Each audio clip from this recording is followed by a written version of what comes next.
Sheexanni waan nama hin goone hin qabu. Kana waan ta'eef qoosuunis akkuma jedhutti wanti kamuufuu bilis ijoolleen shamarranii of qusadhaa. Qusadhaa. Miira jaalala keessatti yoo jaalattus of qusadhu. Kan dhiiraas yoo jaalattus qusadhu. Baay'ee akkuma qalbii irraa harma irraa jedhan dubartii. Hin taane taanaan dhugaa jirtu bira kaayus amansiis malee maal gocha miita.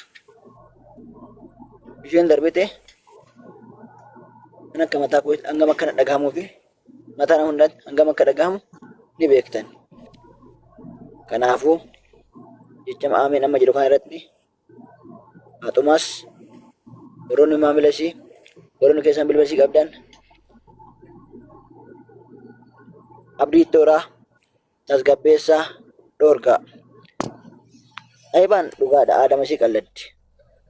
Kana waan ta'eef Xaayibaa jajjabeessaa homaan taatuu miti gorsaa. Dhiirri gaafa nama miidhe jenni. Maal goona dhahee rabbi isinillee jilba isinii haa dha'u. Shamarranii jilba isin dhahee rabbi isin haa laaffisu akka nu laaffise kan isin haa laaffisu. Wallaahi tanuma du'aa isinii godha waan biraa maal jedha ishii. Wanti jedhu hin jiru akka garaa nu laaffise kana rabbiin jilba isin haa dha'u rabbiin garaa keessan garaa bishaanii isin haa godhu inshaallah.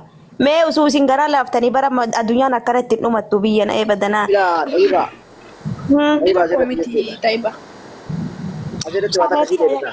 Kabade kan mishaa illee badaa balleessaa ramu itti haji godhan.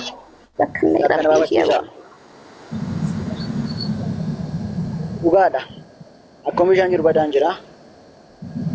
Ilmi dhiiraas ilmoo shamaraatiif jecha kan of ajjeesus hedduu jira. Kan beeknus kan dhageenyus ni jira. Lachuu bitaa mirgaa wal miidhuu jira. Garuu maarseetaan caalu kan miidhamaa jiru ilmoo shamaraati. Kana waan ta'eef malee ilaalcha biraa of keessatti baannee haasa'uudhaaf miti. Warri jira kanaanis komentii adda addaa keessan ifama nuuf godhaa nuuf walchaa isiniin jedha. Antukin tanteeti afaan isin badini hiddaki an guyyaa tokkotti jiboolee raaddolee fafajjeefteettu argee hin beeku. An argee beeka. An urga dhaadhati garaa bu'ee mucaa an guyyaa takka argee hin beeku jibichi kun raada jaalatee of ajjeesee. Mee ennumaan argee ennumaan mee yaadadha ennu argee namuma argee nu hin jiraare hin jiru argee hin beeku. Ofii kootiitu awwaaleera. Namaa sitti miti. Ofii kootiirra dhaabadhee awwaaleera. Kana gargaarti jaallataniiti miti. Amma mee maaluma taana biyya na eebadanaa yaa rabbi kee wallaa rabbummaan nagaa godhu. Ganni baga nagaadhaan dhufte. Nagaadhaaf alaaduu waaqayyoo si haa baay'atu. Haadhoo koo. Inni hunda keessanii akkam jirtan nagaa jirtu. Yaada. Jira. Awuf fatta taana yaa juguuti wallahi. Ani dhiirsaan gayani attuma taana yaa jiguu rakkanne bara addunyaa tana waliin rakkanne. Wallahi dhiirsaan geettu gara. Addunyaa guuteen guutii tana wajjin rakkanne yaa. Inguutu inuma xaarra arga biyya lafaa kanatti dhufu. Inguutu. Maal taate Faaxumaan Xayyiba maal taate? Dandeemetti kini.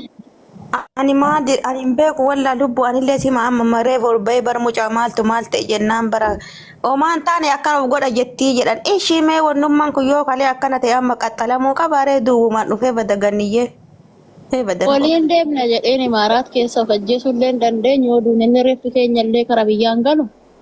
Waan ittiin of ajjeestu argatte ishiin anaanis haa geessu waliin deemnedhaan gubannee yaabu. Waliin deemna. Biyya kanatti of fannisuus hin dandeessanii makiinas naa nyaatu jette makiinas hin nyaatu maabiraatiin qabatoo jette maabiraatiin hin jiru of ajjeesuu hin dandeessu biyya kanatti. Malee silaa lubbuun tun nama marartu boqonnaadha dhuguma jette. Doonii dhala namaatiif boqonnaa garuu asitti akkatti duutuun qabdu siif hin eeyyamanii sin jiraachisanii sin ajjeesanii waa lama si hoogganii akka jiraattu siif hin eeyyamanii akka duutu isiniif hin eeyyamani. Bakka namni nu barbaadu hin jiraanne immoo dachiin tunoo nu baachuu dadhabde nuti immoo dachii hin baanna marrakku. Akka waan duuba galtuu akaacha sirra tuuluu biyyee sirra tuuluu amma awwaalcha micayyoo sanii argaan ture ni dura. Awwaalcha nutti agarsiisaa turan akka hin darbiinitti Oromoo. Akaacha irra tuulanii qumsa saaxinii keessa kaayanii akaacha irra tuulanii akaacha irraan immoo biyyee irratti xaqaxaqan nu duuba deemti jedhee sodaatan na fakkaatu. Kanaafuu biyyi lafaa biyya baachuu dadhabde immoo biyya lafaa baanne yoo dandeenye.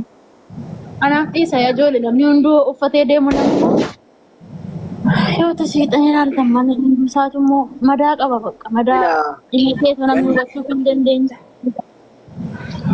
Asirratti dhiifama sinaa godhaatiin baay'inatti tolatti hin jiru waan ta'eef carraa takka lama dubbadha. Warri koomentii kan jala kanaa waa barreessitan. Boruu kee maal akkasii mudatu yaadadhu. Akkasi. Maal akka taatus of yaadadhu. Namni kun asitti dubbatu qoosaaf dubbatee dhugaaf dubbatee keessa nama kamuu beekuu hin dandeettu. Of ajjeese ofitti gabaabsuu jala kanaa jettan. Maa achi dhaqanii galanii dhaqee nutti gale.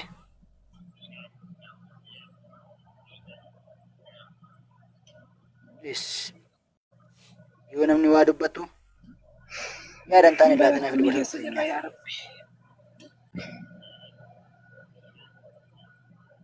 Adara bulawwan koo yaadan taane laatanaaf.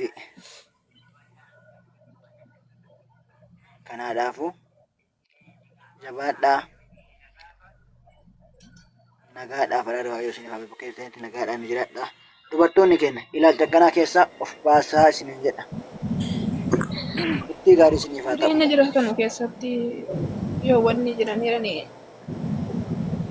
itti yaadanii itti cinqamu osoo hin taane mataan hanke fayyaa tanaan alhamdulillahi jedhi.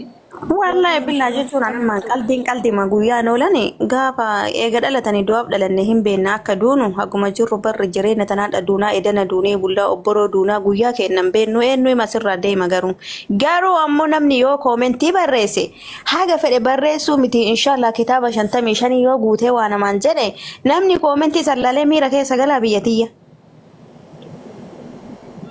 Isaan nama koomentiitiif jiraatanii mee yoo ani wallahi billahi na dhibaa bar mucattiin kaleessa tun koomentii Oromoo arrabsii akkana godhee hojjaa na dhibaa baran dubbiini. Atta namni koomentii laalee koomentii yoo namni ati du'i yoo siin jedhe waan fedhe jechuun danda'a namni harki namaa kun waan fedhe barleessa waan fedhe dalaga udaan laaqa fincaanii walitti dabalee inshaallah. Akkasuma ta'uu qaba atta namni suni. Maa nama koomentiitti dhalee dhalche inshaallah. Wala ana dhibaa bar namni yoo koomentiin akkana jedhanii akkana godhanii yoo jiran. Wallahi. Yaa biyyaa dhiisame uuma kanaa keessaa bahame rabbii jedhaati. Eega dhalannee kan hunduu duraa dhalanne kan rabbiin kenna guyyaa kenna wallahi nu oolchu rabbiin gara fedhettiin biyya namaatiin nu ajjeese biyya nu ajjeese eessattuu wallahi billaa rabbiin kun guyyaa qadara kenna gaafa nu waffaqe san nu oolchu eessumattuu jechuudha. يا حال الله ولا قوة إلا بالله والله أتانا كان إن شاء الله وان في اليور لغن قد لاليك ومن تتنا لاليت لكي تشوف قدتهم كشوف قدا ما لسان الرادد إذا ما لسان الرابل لسان والله بالله وان كان نما إرقدو وان أسر راكاو سكوتو أتشايس ويتتو أنيت أنتي كان كيسر مالي وقامي كبات لتي أبسيتي دندتي وانا كسي تجر مالي نمني والله بالله أنا ما يوغنين أكنا تاي طيبة أكنا تاي أتتكسي يوزين نانجت إن شاء الله أكس تايك إلى التيم بدو قبا أنا باري بدو قبا لك إيه والله باري التيم بدوان لا نمي كينيا يعني وابد سنيادو دمو أما بيتا وابد سنيادو دمو على كل حال السلام عليكم. أمي ساكي أتلي ربي سياغر غارو سريكي أبرونا ميتين غرغدا نبوفتي لو كاكا كم نجي أفيا جرتني نغا بولا السلام ورحمة الله وبركاته ربي كير نجي والله الحمد لله طيب يا دم مكاسو جرتو كنا مال اللي بيتا تحس أوف بيته مالي لما برام بيته namni tokko murtii du'aa kan murteessu filannoo dhumaa dhabeeti. Filannoo dhumaati isaaf. Anuu kanuma jedhee barsaree kiyya anuu kanuma jedhee hidda kiyya. Waa wayititu isa keessa jira malee koomentii laalee namni barreeffama namaa laalee arraba namaa laalee of ajjeesaa jedha arabaran hidda kiyya. Waan Kan biraa immoo maali sooshaal miidiyaa kana gubbaa ammas yeroo baay'ee feemasummaan kunni bu'aa isaarra miidhaa isaarra guddaadha. Akkas lamatti tokko. Sigalee bu'aa isaarra miidhaa isaarra guddaadha. Saniif namni amma waliin jiru hundi namni si marsee jiru hundi sabni cilaa Oromoo inni walii qabnu kun wal cabsuu qofa malee maaltu si mudate maaltu waan kanatti si kaasee wanni jee kajee si jala waan kana baruuf yaadu hin jiru. Sigalee amma dillees gubbaa taa'ee boonja jiru kun hin sobu hundinuu wallaahi hin sobdi. Hundi keenya ni sobna fakkeessuu jirra ammas. Sigalee silaa jechuun maaltu waan kana kaasee maaltu kana godhee miirama waan san waan isii kana godhu jiru hubachuuf yaadu namummaa san. Akkasuma ammas jajjabeessu abshir ni dabarra waan kun jireenyi chaalenjii qaba. Jireenyi jechuun kan mi'aawu yoo chaalenjii qabaate.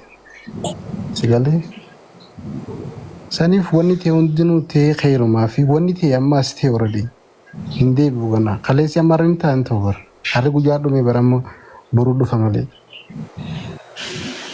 harri dabare kun garuu hin deebi'u guyyaa biraa dhufa malee saniif filis wanni jechuu barbaadu hanga dandeenyatti osoo hamilee walii eeyne osoo arrabaa wal qusanne sagaleen dhagama miti. Nagama. Osoo hamilee wal cabsuu dhiisnee wal hubanne wal dhageeffanne. Ati irra duutu kun bar lubbuu kee qofaan hin kunne bar. Ati kute malee ati kakutte osoo hin taane warra si hafeetu booda hafeetu dhume bar. Ati miti. Ati hin duune bar. Warra si booda hafeetu warri saayikolojiin isaanii miidhame. Ati obbaafattee bar. Kalamuudii warra lubbuun jiru si galee. Saniif hamma dandeenyetti yeroo namni yaada kana irra deddeebi'ee kaase maaf waan kana kaasaa maaltu waan kanatti nama kana kaasu jira. Mee namni itti dhiyoo tokko itti dhiyaannee yaada kana hubannu jaanii yaaduudha malee karaa nagaa siifaa ta'u ani sifaanaan dhufa maali haasoo inni kana. Yoom dukkana kana keessaa baana. Ilmaan si qabe anamma ka jedhu amma mee Faaxumaan kaleessa koomentii fi booniyee jala akkas jettee barreessitee jechuudha. Anis si faana dhufaa jetteen. Ayyee ishi yeroo amma fakkeenya namni tokko itti dawwalee maal akkasiin taates maal akkasiin akkas jetteefis maafiif akkas yaaddee namni jedhee gaafachuudhaaf yoo dawwaleef yoo yaada garaa isiitiif ganaa isii jiru yoo namni kun hin himanne akkamittiin miira nama sanii eeddemee akkamitti hubachuu dandeettamee fakkeenya natti himi. Arge amma fakkeenya booniyyeen tuni hin kolfitii jaakoo jechuu malee waan jaakoo naa bite jechuu malee amma hin jedhin isaan bakka dhugaa jirti wallahi isiin. Argite akkana jechuu malee uummattiin tun waan biraa hin dubbattuu jechuu. Argite koomentii isii jalaa hoo waan sareef sadhee haasayan. Ishi isiin tun kolfuu malee waan isii keessa jiru uummanni kun hin beekuuti. Mee akkamittiin isiin dura akkana jettee dhugaan isii bahuu qabaa dhiinni isii bahuu qabaa akkamittiin jedhee dubbata namni. Waan garaa namni sun qabu beekee dubbata namni. Hin kofalte yeroo hedduu madaa keenya san qobla keenyaan dho'isinanii beekaa. Anamma akkasi akka ofii kiyyaatitti waan garaa kee jiru natu beekaa anamma garaa kiyyaatitti hin kolfaa jechuun milim gisee hin kolfa. Gideenis dhibeenis. Miti garaan kee keessi kan bu'u bara afaan kee qoflanii beektaa. Garaan keessi kan si bu'u ilkaan addeessita. Si galee ammoo nama tokko ni jira nama itti dhiyaattee akka garaasii itti haasoitu abbaan fedhii nama qaba nama takka kan itti dhiyaatu. Kan isaan mari'atu. Kada geeffatullee kan ammas waa inni jeenillee fudhatu nama numa qaba. Si galee Saniif namni nama dhabe hin jiru. Tarii dammoo namni gartee an amanettee isin itti haasoyti. Yoo iccitii siisan hin qabneef haasoo isin irraa haasoyte kana boru yoo bakka bunaa dhageesse. Haasoyte itti gaabbite ganaa akkamitti deebitee haasoyte. Kunis ni jira. Amma kam anaatu itti aanteettee barreessitees tarii namitti dhiyaatu mokoraadhaa pilis hanga dandeessanitti bilbila qofaanii miti miilaa illee taatu mokoraa walaa iyyaafannu osoo jirruu waliif haa bochinu eega duune dhugaa rabbi eega duune uumaa takka illee waa takka naan gootu maas hin godhan illee osoo lubbuun jirru walaa iyyaafannu wal haa dhageeffannu namummaa nutti haa dhagamu. Ni beektaa tiktok kana feesbuukaa fi tiwutara kan yoo xiqqaatee akka wanni ati dubbattu illee sii galuuf waa beekuu qabda. TikTok dammoo abbaa maayyimiin namni uumaa takka hin beeknes dhufee banatee asumarraa iyyaa oole. Sigalee kanaaf amma TikTok bu'aa isaarra miidhaa isaa ture guddaadha. Wallaahi billahi miidhaa isaarra guddaa bu'aa isaarra. Saniif sooshaal miidiyaa hanga dandeenyatti silaa waan gaarii takka itti goone yeroo hundaa'u yaada poozitiivii takka dabarsinee nama miidhamee jiru takka maaltu kana si godha maaltu keessa kee jira mee naaf himadhu jennee silaa iccitii walittis jabeessinee namummaan wanni jaamaanu dhagame baay'ee bareedaadhaan jira. Keessaafuu warri biyyarraa ba'ee deemu biyya baqataa biyya bareedaa jiraatu. Namni biyya keessa jiru fi kan biyya keessa hin jirre takka miti ammas. Namni yeroo hedduu istirasni itti baay'atu nama biyya keessa hin jirre kana. Saniif warri biyya keessa hin jirre kun irra guddaa osoo waan kana xiyyeeffannoo godhee wal iyyaafatee haala keessa jiru wal hubatee wal dhageeffatee qarshii naa kennitu caalaa kana fayyadu yaadaati naaf kennitu. Jechi abshir jaamu kana namni kophaa ture abshiriin hangam takka akka nama fayyadu bareechee beeka.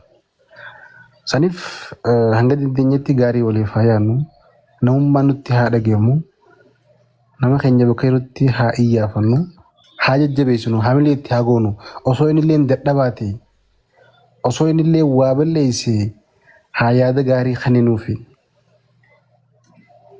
Namayyuu ni mudatti wanni kanaa si qofaa miti kophaa keenya jirtu si wajjin jirra jennee hanga dandeenyetti haamilee waliif haa goonuun jaa galatoomaa haasoo isin dheereessee dhiifama.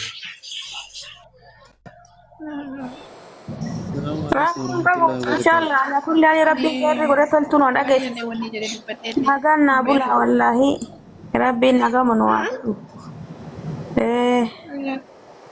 garaa dhawu isinillee jiboodee oromoo sana rabbi isin alaafisu rabbiin nagaa manaa godhu warra deeme rabbiin biyyoo itti salphisu maal taate Faatumaan sila maaltu maal ta'e